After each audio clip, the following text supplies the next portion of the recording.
मला सांगताना अत्यंत आनंद आहे की महावितरण कंपनीच्या वतीनं 2025 ते 2030 असा 5 वर्षाचा long term tariff petition MERC मध्ये दाखल केली होती। या पिटिशनला MERC ने मान्यता दिली आहे आणि महाराष्ट्राच्या इतिहासात पहिल्यांदा या 5 वर्षामध्ये दरवर्षी विजेचे दर हे कमी करण्याचा निर्णय हा आपण घेतलेला आहे, महावितरणने घेतलेला आहे। त्यामुळे पूर्वी आपण जर गेले 20 वर्ष बघितलं तर साधारणपणे दरवर्षी विजेचे दर 9% ते 10% वाढलेले आहेत, पण आता तेच दर कमी आपण करतो। आपल्याला उदाहरण सांगायचं झालं तर औद्योगिक दर जे आहेत हे आजचा दर आहे 10 रुपये 88 पैसे आणि 5 वर्षात तो दर वाढायच्या ऐवजी 10 रुपये 88 पैशावरनं 9 रुपये 97 पैशापर्यंत खाली येणार आहे। हा जर गेल्या 20 वर्षाच्या दरवाढीचा कल बघितला तर 10 रुपये 88 पैशाचा 15 रुपये 77 पैसे व्हायला पाहिजे होता, तो 9 रुपये 97 पैसे होतोय। त्यामुळे आता उद्योगाला पुढच्या 5 वर्षामध्ये दर वाढ नाही तर दर कमी होणार अशा प्रकारची पिटिशन आता मान्य झालेली आहे। कमर्शियल व्यापारिक दर जो होता हा 16 रुपये 97 पैसे आपला दर होता, तो 2030 साली झाला असता 16 रुपये 97 पैशावरनं 23 रुपये 91 पैसे, पण त्याऐवजी तो 16 रुपये 97 पैशावरनं 15 रुपये 87 पैशाला खाली जाणार आहे। म्हणजे पुढचे 5 वर्ष दर न वाढता व्यापारिक दरही कमी होणार आहेत। आणि सगळ्यात महत्त्वाचं, सगळ्यात मोठी दरवाढ ही आपण घरगुती वापराकरता दिली आहे आणि विशेषतः आपले जे 70% ग्राहक आहेत या ग्राहकांना 26% दरवाढ ही पुढच्या 5 वर्षामध्ये आपण देतोय। आज त्यांचा दर 8 रुपये 14 पैसे आहे, याच वर्षी तो 10% कमी होईल आणि 5 वर्षामध्ये 8 रुपये 14 पैशावरनं तो 6 रुपयावर येणार आहे। जर का आपला 20 वर्षाचा वाढीचा कल आपण बघितला तर या 70% घरगुती ग्राहकांना 8 रुपये 14 पैशाची वीज हे 11 रुपये 32 पैशाला पडायला पाहिजे होती, ती 11 रुपये 32 पैशाच्या ऐवजी केवळ 6 रुपयाला या ठिकाणी पडणार आहे।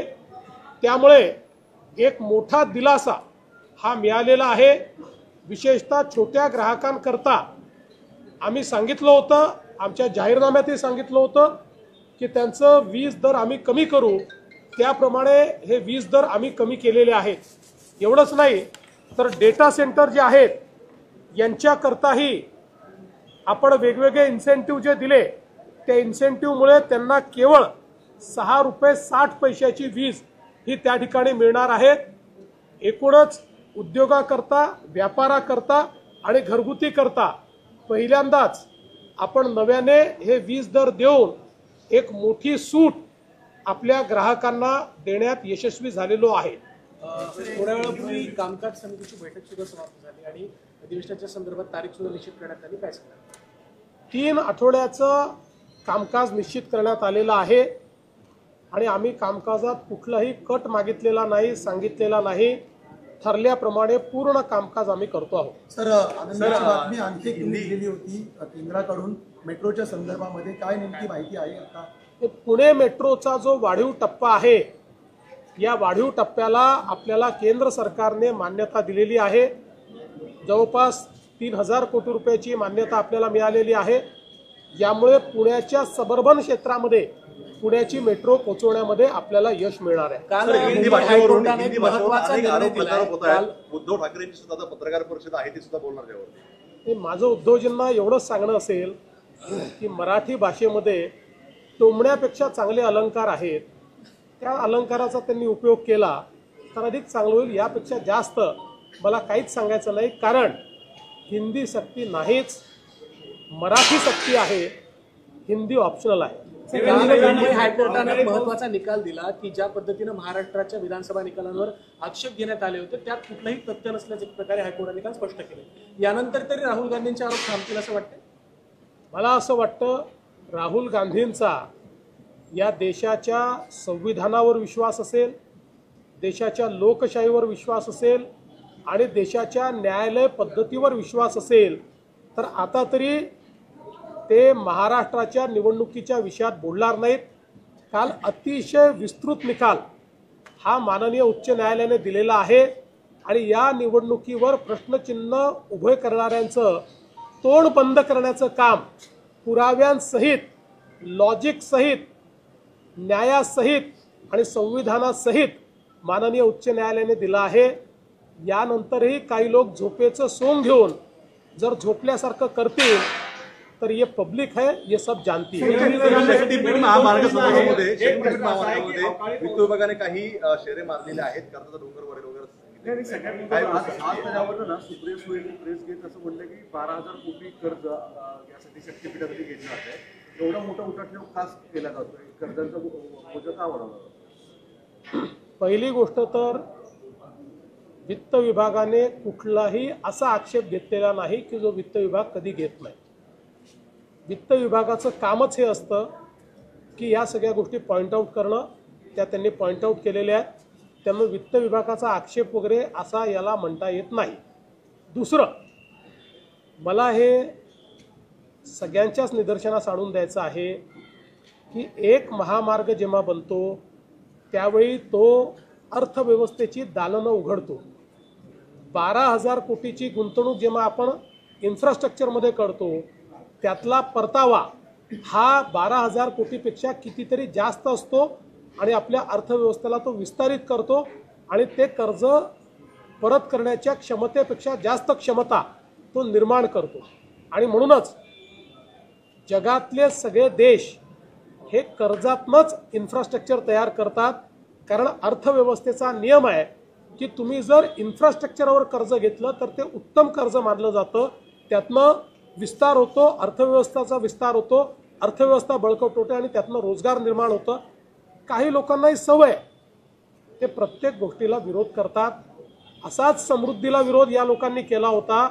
आज समृद्धीने अनेक जिल्ह्यांचं चित्र बदललेलं आहे आणि विशेषतः मराठवाडा आणि जो दुष्काळी पट्टा आहे याचं चित्र जर बदलायचं असेल तर शक्तीपीठ महामार्ग हा त्याचं उत्तर आहे. शक्तीपीठ महामार्ग हा केवळ ॲक्सेस कंट्रोल रोड नाही आहे.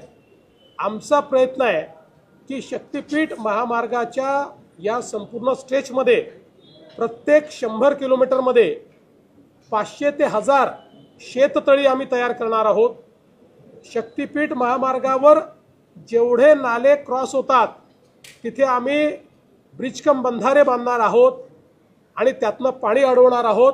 त्यामुळे दुष्काळी भागामध्ये याचा जलसंवर्धनाकरता आणि जलपुनर्भरणाकरता एक मोठा उपयोग देखील होणार आहे आणि यासोबत याचा उपयोग करून मोठ्या प्रमाणात ग्रीन एनर्जी देखील आम्ही तयार करणार आहोत.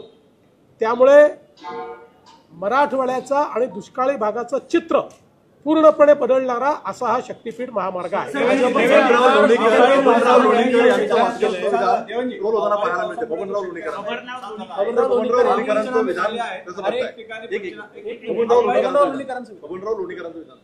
बबनराव लोणीकरांचं विधान हे पूर्णपणे चुकीचं आहे.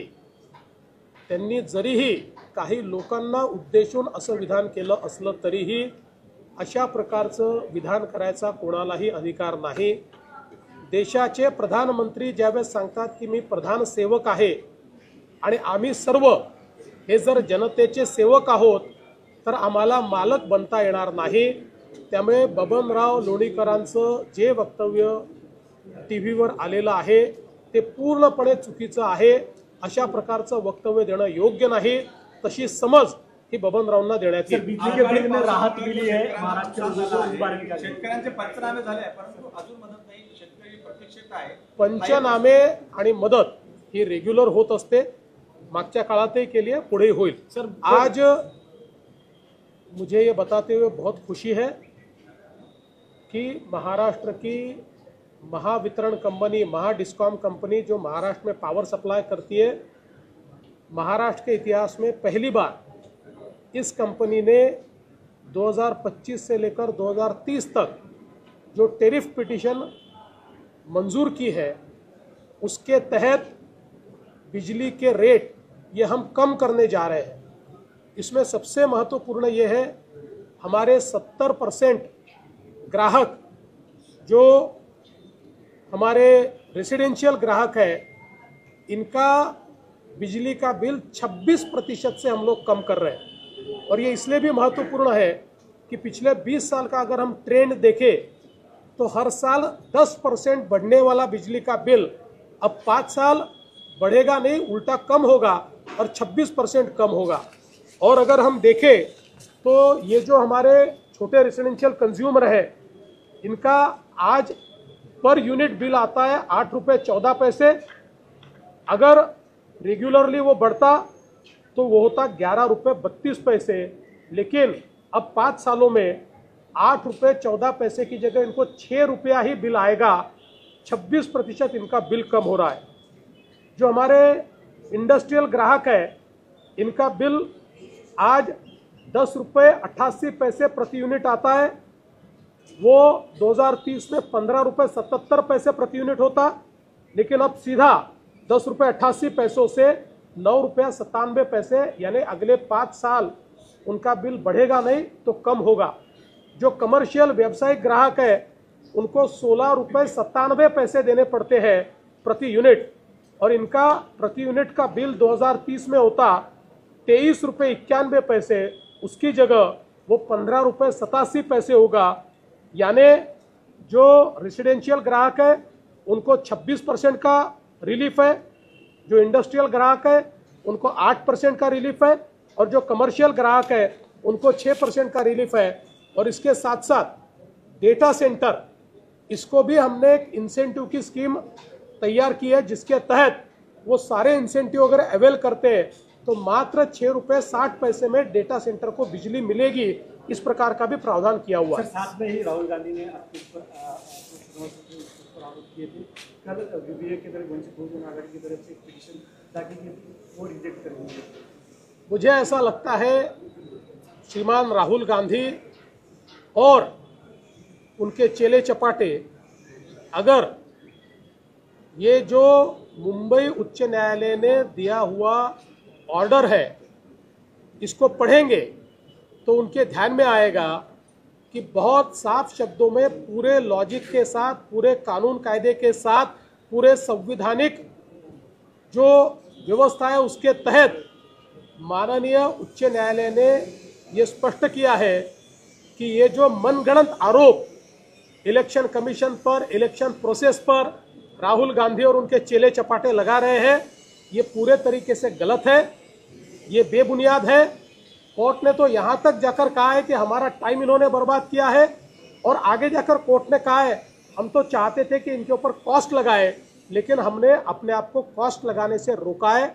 अब राहुल गांधी, मुझे ऐसा लगता है अगर थोड़ी भी होशियारी बाकी होगी तो इस प्रकार के आरोप लगाना बंद करेंगे, लेकिन अगर सोने का नाटक कर रहे हैं तो आरोप लगाते रहे। वाढवण बंदराला विरोध होतो, दुसरीकडे शक्तीपीठला सुद्धा होते, शेतकऱ्यांचे विरोध होते, काय वाटतं याच्यामागे काही राजकारण असतं?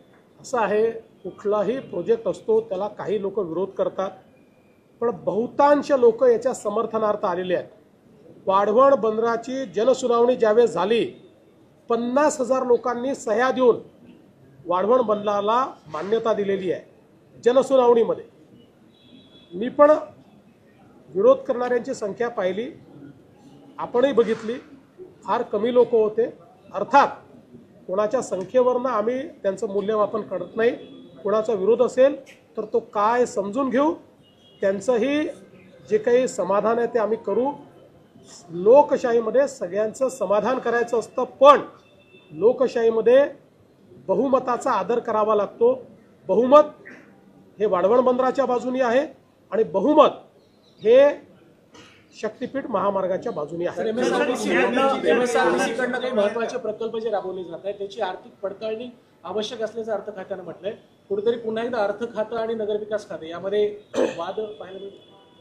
कुठलाही वाद नाही. अलीकडच्या काळामध्ये तुम्ही फायली वाचायला लागलात म्हणून तुम्हाला असं वाटायला लागलेलं आहे. तुम्ही वर्षानुवर्ष कुठलीही फाईल काढली तरी अर्थ खातं हेच लिहितं. अर्थ खात्याचं कामच हे आहे की अर्थ खात्याने पॉईंट आउट करायचं असतं आपल्यावर कर्ज किती आहे, यांनी आपल्यावर दायित्व किती वाढेल. नाही तर मग अर्थ खात्याला काम काय, नुसती सही करून पाठवायचं तर अर्थ खातं कशाला पाहिजे. कोणी बसवला तर तो सही करेल. अर्थ खात्याने सगळी वस्तुस्थिती समोर मांडायची असते आणि त्या वस्तुस्थिती अनुरूप कॅबिनेटने निर्णय करायचा असतो. त्यामुळे प्रत्येक खातं आपापली भूमिका मांडतं. याचा अर्थ ते दुसऱ्या खात्याला विरोध करतं असं नाही आहे. प्रत्येकाने आपापली बाजू मांडायची असते. अर्थ खात्याने सांगायचं असतं की आज दायित्व किती आहे, हे केल्याने दायित्व किती वाढेल, त्याप्रमाणे ते सांगतात. त्याच्यावर दुसरं खातं उत्तर देतं की दायित्व वाढलं तरी हे कुठनं आम्ही परत करणार आहे, डेट सर्व्हिसिंग कसं होणार आहे, याला इंटरनल रेट ऑफ रिटर्न किती आहे, याच्यावर परतावा किती येणार आहे. आणि तो परतावा जर पॉझिटिव्ह असेल तर त्याला कॅबिनेट मान्यता देतं. तो परतावा निगेटिव्ह असेल तर कॅबिनेट मान्यता देत नाही. त्यामुळे इथे कुठेही संघर्ष नाही. ही कार्यपद्धती जर तुम्ही समजून घेतली तर तुमच्या मनामध्ये संभ्रम तयार होणार नाही. पराभव झालेला आहे. माळेगावमध्ये अजितदादांचे एकतर्फी विजय मिळवलेला आहे. ज्यांचा विजय झाला त्यांचं अभिनंदन आहे. कारखान्याची निवडणूक आहे, सहकारातली निवडणूक आहे. त्याला एवढं याचा विजय त्याचा पराजय इतकं फार काय त्याला मला असं वाटतं महत्त्व देणं गरजेचं नाही आहे. हां, ज्यांचा विजय झाला त्यांचं मात्र अभिनंदन.